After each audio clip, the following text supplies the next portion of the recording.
Well, let's bring in our guest today to get their reaction. Attorney board member of overseers at Stanford University's Hoover Institute and former senior naval intelligence officer John Jordan, and chairman of the Bramer Media Group and former intelligence officer Don Bramer.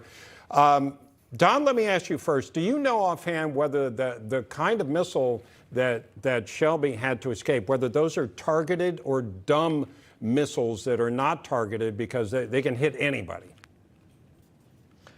They're actually, to use the word that you use, dumb, where they are, they're not specific in their targets, they are fired and they are launch and go.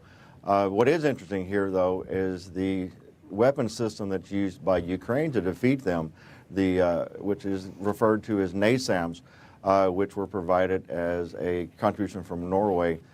Very successful, and in fact, are the exact same system that's used to protect the Capitol here in Washington. And John, military officials in Ukraine have complained that slow and insufficient deliveries of Western weaponry left them no choice but to assault Russian lines. Do you think that is accurate, or are they looking for a reason to escalate and to maybe come up with an excuse for why they attacked that bridge in Crimea? Well, it's all part of a comprehensive strategy. Right. So what's happening here is the Ukrainians realize they have to go through minefields and artillery fire. And so they're having to seek incremental gains to try to chip away at the Russian advantage. The Ukrainians know that there's huge morale problems inside the Russian army and their command and communications. And that's largely driven by their supply challenges. So attacking the Kerch Strait Bridge is a big piece of that, Katrina. And the interesting thing is I was watching this is to see if the railroad part of that bridge was compromised, because that's where the bulk of those supplies and equipment go from Russia to Crimea. That's the quick way. And it doesn't appear that the railway portion was, but the roadway was. So it looks like Russian resupply efforts are somewhat degraded across the Kerch Bridge, but not as much as it would have been, the huge blow it would have been had they taken out the rail bridge. Yeah, and Don, to that end, should they go forward and try to take out that bridge, or would that just stand to create an escalation because of the frustration Putin would be facing?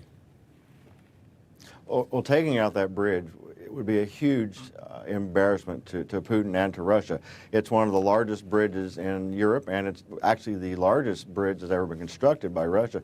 So it's huge morale. It takes out very critical supply chains going back and forth, and it would isolate the Russians completely from any access they're getting from outside supply chains.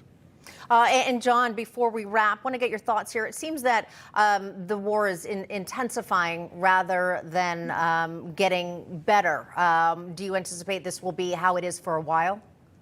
Yeah, this is how it's going to go for a while. The Ukrainians are chipping away and making gains in the south.